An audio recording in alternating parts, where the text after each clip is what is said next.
2022 was a financial disaster for Disney, the worst year they'd had in nearly half a century, as their shares dropped nearly 50%. And of course, everywhere you looked, they were losing. The theme parks were losing ground to Universal. At the box office disappointments and box office flops all around. And of course on streaming, despite adding millions of new subscribers, they lost $1.5 billion just in the last quarter. All in all, it was terrible for Disney. But what everybody was saying was, you know what, Bob Iger's back. They got rid of mean, bad Bob Chapek. The employees said they didn't like Bob Chapek because he didn't treat them the right way. So now Bob Iger's going to come and save everything.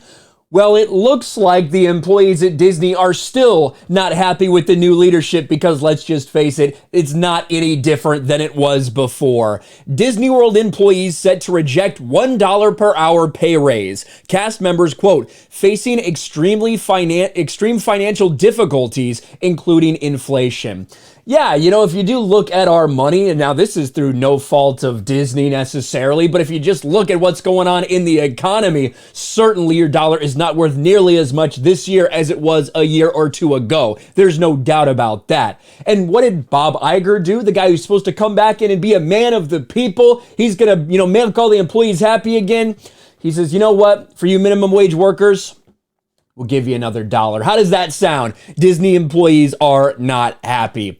Wage workers at Disney World in Orlando are set to reject the company's offer of $1 per hour pay raise, with the unions representing them arguing that Disney's offer is woefully inadequate at the time of soaring inflation. The Service Trades Council Union, which represents the 6 unions covering the overwhelming majority of Walt Disney World's cast members, I didn't even know they were unionized, to be honest, but it makes a lot of sense, is recommending its members vote no on the offer. Disney workers are facing extreme financial difficulties, including inflation, which has caused the price of food and rent to skyrocket. $16 per hour in 2023 does not keep up with the rising cost of living. Every worker needs an initial raise larger than $1 to address these concerns. Now, I've always been of the mind that if you really think that you're worth more money, then you can go out and go find more money somewhere else. And if you are worth that, someone will likely give it to you. But when it comes to all these workers here, they certainly think they deserve more than a $1 raise, considering everything that's going on. And on the flip side, what is Disney doing in the theme parks as they're continuing to lose market share to Universal? For the first time in history, we saw the 2 Universal parks far outpace nearly every single Disney park with the exception of Magic Kingdom. Something like that has never happened, and Disney has to be panicking. As a result, they are hiking their prices massively at the theme parks. Normal people can't even afford to go there anymore, quite frankly. Yet at the same time, they're turning around and basically offering nothing to their employees. And this is all from Bob Iger, the guy who was supposed to change things for Disney. The employees were supposed to love Bob Iger.